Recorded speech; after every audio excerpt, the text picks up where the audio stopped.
Muito bem, senhoras e senhores, bom dia, boa tarde, boa noite para você que está assistindo esse vídeo. E olha, eu sei que você pensou que ele não viria, mas ele chegou. Muito bem, chegou a tempo de você estudar, porque afinal de contas você estuda o tempo todo, né, cara? Você estuda de manhã, de tarde, de noite, de madrugada, porque quando você tem um objetivo de passar, você vai lá e passa. Nota máxima nessa prova, vai que é tua sem desculpas. Vamos lá. O primeiro reinado e ele, aí no centro, grande Dom Pedro I, hein? E o seu primeiro reinado, gente, primeiro reinado, falou primeiro reinado. Brasil só teve dois reis, minha gente, Dom Pedro I e Dom Pedro II. Primeiro reinado, Dom Pedro I. Segundo reinado, Dom Pedro II, minha gente. Muito bem. Bom, o Brasil agora é um país, você sabe muito bem. Aí, 7 de setembro de 1822, isso mesmo, minha gente, chegamos num grande fatídico dia, não é? Pois é, e uma das primeiras coisas que o Brasil tem que fazer é uma Constituição, meu povo. Pensa bem, o Brasil era governado por leis de Portugal, agora o Brasil vai ser governado por suas próprias leis. Cortou completamente ali o relacionamento com Portugal, cara. Pois é, então veja, a primeira Constituição, ela vai ser colocada ali como uma pauta importante, porque um país que nasce precisa ter suas próprias leis. Então, foi convocado eleições para uma Assembleia Constituinte, ou seja, um grupo de parlamentares que iriam escrever, elaborar a primeira Constituição. E a maioria dessa Assembleia já vai de cara falando isso, minha gente.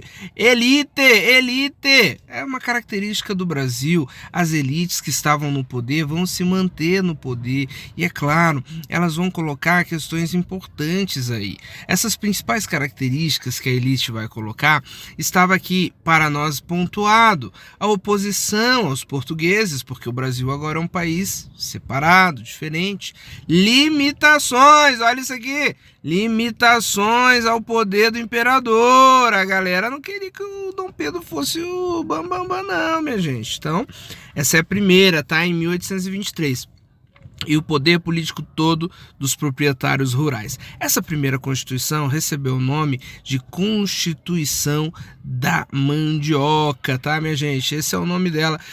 Mas vejam só, observe isso aqui, o primeiro nomezinho do Brasil, olha, Estados Unidos do Brasil, é isso mesmo, minha gente?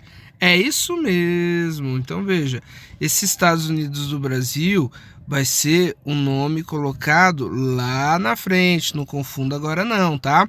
Quando o Brasil for uma república. Isso aqui é só para te mostrar que sempre que mudar de governo, vai ter uma Constituição no Brasil. O Brasil teve várias Constituições no decorrer do seu tempo, tá? Nesse momento é Império do Brasil, ok? Muito bem, então não confundir. É só para você saber que sempre tem aí essa questão. Mas é claro que o Dom Pedro recusou o projeto, né, cara? Porque veja, um projeto que limitava os seus poderes, você tá louco? Ele cancelou tudo. E, de fato, quem se colocou contra ele, então Dom Pedro já começa com esse problema político, né? Quem se colocou contra ele foi preso ou foi expulso do país. O que ele vai fazer é, de fato, colocar os interesses dele, minha gente. Poxa, ele é o imperador, agora ele que manda nessa bagaça.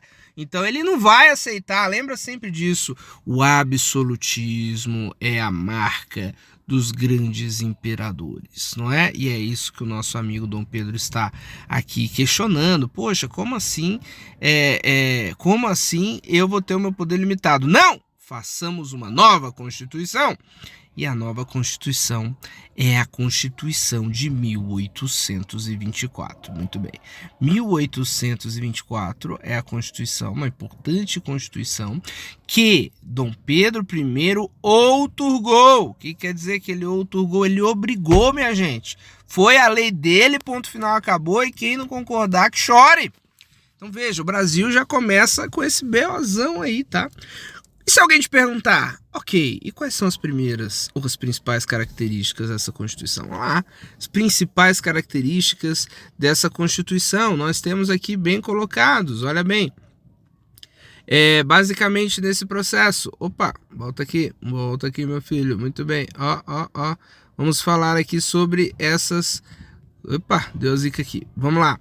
Principais características foram criação do poder moderador, minha gente. Lembra que na outra o poder do imperador ia ser limitado? Agora não. São 4 poderes no Brasil. É o quarteto fantástico brasileiro. Executivo, legislativo, judiciário e ele, o poder moderador, que era um poder exclusivo do imperador que dava total liberdade, ou seja, ele estava acima dos outros poderes, gente. É só você lembrar disso, tá? Hoje a gente ainda tem o executivo, legislativo, judiciário, não tem mais o moderador. Importante você saber disso daí, ok? Existem 2 tipos de constituição, minha gente. A outorgada, que é aquela sem participação popular, ou seja, imposta para as pessoas, e a promulgada.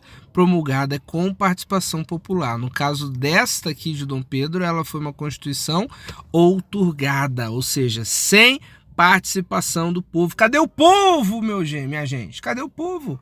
Né? Não, o povo não. Por isso que ela tem caráter elitista. Eu vou falar isso sempre para você. Ela tem caráter elitista porque ela é feita para as elites e das elites, minha gente. O sistema eleitoral no Brasil excluía, era excludente. Mulheres não podiam votar, indígenas, negros, pobres. O voto era um voto censitário. Nós vamos para a segunda característica dessa Constituição. O voto era censitário, ou seja, era de acordo com a renda, money, cash. Money, money, money, money, money. Pois é o voto censitário. Censitário, precisava ter um dinheiro bom. Olha só, para votar era preciso ter renda anual de pelo menos 100 mil réis. Pois é, minha gente. Claro, para votar, porque para ser eleito muito maior. Então veja, esse é o caráter elitista. Só vota quem tem dinheiro, só pode ser votado quem tem dinheiro. Ou seja, somente a elite era dona do poder, né? Os grandes proprietários rurais. Então percebam como que isso vai sendo deixado de lado, né? Muito bem. E na Constituição, vamos à nossa terceira característica. O catolicismo foi declarado religião oficial do Brasil. Ou seja, qual é a religião oficial do Brasil a partir dessa Constituição? O catolicismo, tá bom? E o imperador era quem nomeava vários cargos, os sacerdotes, tá? A lei proibia qualquer outra profissão de fé que não fosse a católica, tá? Então percebam que no século XIX nós tínhamos aí sérios problemas e sérias questões com essa Constituição. Então vamos lá, deixa eu falar uma coisa para você. O Dom Pedro, no decorrer do processo dele, ele enfrentou várias coisas aqui importantes para a gente pensar, tá? No decorrer desse processo, você precisa imaginar que o próprio Dom Pedro, ele teve conflitos externos com o reconhecimento, né? Então precisava reconhecer o Brasil. Ele tinha um problema financeiro para arcar, porque o Brasil não tinha de grande grana, não tinha dinheiro, é um país que está nascendo. Então ele já vai começar se endividando com a Inglaterra, pegando um empréstimo com a Inglaterra. E esse empréstimo vai funcionar da seguinte forma, vamos lá. O dinheiro vai ser emprestado da Inglaterra, ok, para o Brasil. O Brasil vai pagar pelo reconhecimento de Portugal, para Portugal largar o pé do Brasil. Falar assim, pô, o Brasil agora é um país. Como Portugal tinha uma dívida com a Inglaterra, Portugal vai pagar a Inglaterra. Então veja, quem se beneficiou nisso tudo, minha gente, é isso mesmo, a Inglaterra. E vários outros fatores motivaram a queda da popularidade do imperador. Quer dizer, o imperador foi se desgastando, tá? Então ele fechou a Assembleia Constituinte. Isso aqui já mostra que ele não tá de conversa, não tá de lero-lero, cara. Ele veio para quebrar. E ele já está mostrando que ele é autoritário, ele é absoluto, né? Isso causa uma queda da popularidade. Outro detalhe, a confederação do imperador. A confederação do Equador, gente. Essa é uma importante revolta, tá? Que vai acontecer no norte, nordeste do nosso país, aonde, por isso Equador, né? Que é a linha do Equador, aonde nós teremos pessoas que não vão concordar com esse novo governo. Gente, tem muitas coisas contra o Dom Pedro. Pensa, o Dom Pedro, primeiro que o Brasil é a única nação aqui da América que vai ser uma monarquia, né? Todos os nossos vizinhos da América Latina serão repúblicas. E só o Brasil será uma monarquia. Outro detalhe importante, minha gente. Esse rei agora, então, nem brasileiro ele é. Ele é filho do que era anteriormente. Então, quer dizer, veja, há um problema aqui que vai ser fortemente criticado, né? Então a confederação que aconteceu em 1824 vai ser uma revolta que o Dom Pedro vai conseguir conter, mas é para mostrar para a gente que não é todo mundo na nação brasileira que está concordando com essa forma do Dom Pedro agir, tá? Não é, e não é mesmo. Extremamente importante isso. Além do que, após a morte de Dom João VI, né, Dom Pedro I, Dom João, o pai dele, Dom Pedro I seria o herdeiro direto do trono de Portugal. Né? E o Dom Pedro I fez o quê? Ele abdicou do trono de Portugal e passou esse trono para sua filha, tá? Que ficaria sob a regência do seu irmão, porque ela não tinha idade. Então o tio, que era o Dom Miguel, ficou cuidando. Só que o Dom Miguel, ele simplesmente deu um golpe, cara. Deu um golpe. E realmente esse golpe é de tomar o poder das mãos da filha do Dom Pedro. Então vejam, após essa traição do Dom Miguel, o Dom Pedro vai tentar reconquistar o trono para a filha. E parte da população via isso com maus olhos, né? Pô, os caras ainda estão ligados a Portugal. Esses caras têm interesse em Portugal, cara. Então tudo isso incomoda a gente, tá? A população não vai ver isso com bons olhos. A população vai ver que, na verdade, essa situação não é uma situação desejada, tá? Além do que, ó, aumento da dívida externa, que é o que? O valor financeiro. Então o Brasil, né, se endividou. Aumento das importações. O Brasil tem que, para ser um país, comprar coisa de fora. Isso vai se endividando. Altos gastos para conter as revoltas. O Brasil não tinha grana, não tinha exército. Não tem exército no Brasil. Então, assim, para conter, você tem que pagar, né, esses soldados que vão lutar do seu lado. O próprio Banco do Brasil vai falir em 1829, né? Então vejam, gente, nós estamos falando de uma série de críticas que ele vai sofrer e de problemas para você começar um país e começar administrando o país, né? Além do que, em 1830, o jornalista Líbero Badaró, que era um forte opositor do governo de Dom Pedro, foi simplesmente assassinado. E as suspeitas recaíram, é claro, sobre ele, o Dom Pedro, né? Então veja, há um conflito político, tá? Os políticos liberais entraram em choque com os portugueses na famosa Noite das Garrafadas, ou seja, o dia em que o Partido Português realizou uma festa para receber o rei, que estava vindo do Rio de Janeiro, que voltava para o Rio de Janeiro, e os políticos liberais entraram em choque e garrafada mesmo, soco, tiro, porrada e bomba, cara. A Noite das Garrafadas. Então olha que instabilidade, né, gente? Assim, todas essas questões vão levar à abdicação do Dom Pedro, né? Fora isso, não nos esqueçamos, justamente nesse processo da Guerra da Cisplatina, né?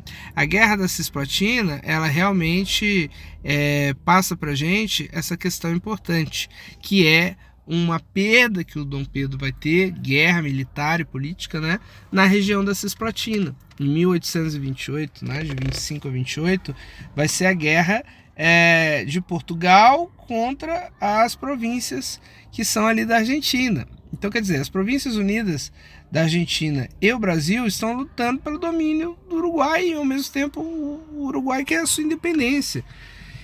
Dom Pedro não vai conseguir manter, né? Então o Uruguai, que era chamado de Cisplatina, era parte do Brasil. O Uruguai era um pedaço do território brasileiro que ele vai perder. Então olha quantos problemas ele está enfrentando, né? E isso é importante para a gente entender, tá? Porque, de uma forma geral, quando a gente olha aqui pro Dom Pedro, ele no final das contas vai abdicar o trono. Tá certo? Ele vai deixar o trono em 7 de abril de 1831 para quem? Para o seu filhinho. Tá aqui. Pedro de Alcântara, ele que será o Dom Pedro II, mas ainda não, hein? Porque só tem 5 anos de idade, né? Mas como pode ser, pois? Só tem apenas 5 anos, como é que poderá governar o Brasil? Não vai poder, né? Muito bem, você sabe disso, porque o Dom Pedro vai embora para a Europa, cara, porque ele decidiu voltar pro trono português e assumir o trono português. Foi embora para a Europa, deixou aqui o filho no Brasil e foi, não quis saber, cara, deixou para trás, falou assim, não quer saber desse país não, isso aqui é dor de cabeça, eu vou governar a Europa, né? E quando ele vai embora, aí você já sabe, né? O partido português perde força, né? O controle da elite vai continuar. E assim, na verdade, gente, a grande dificuldade do nosso grande Dom Pedro I foi política, econômica, militar, né? Ele não conseguiu administrar e enfrentou muitas barreiras nesse processo, tá certo? Então, minha gente, mais do que suficiente, informações importantes para que você tire uma boa nota na sua prova sobre primeiro reinado, né? Dom Pedro I e os principais acontecimentos. Ficou alguma dúvida? Deixa aqui nos comentários ou faz o seguinte, volta lá atrás, dá um pause, copia no seu resumo para você estudar depois. Valeu, tchau!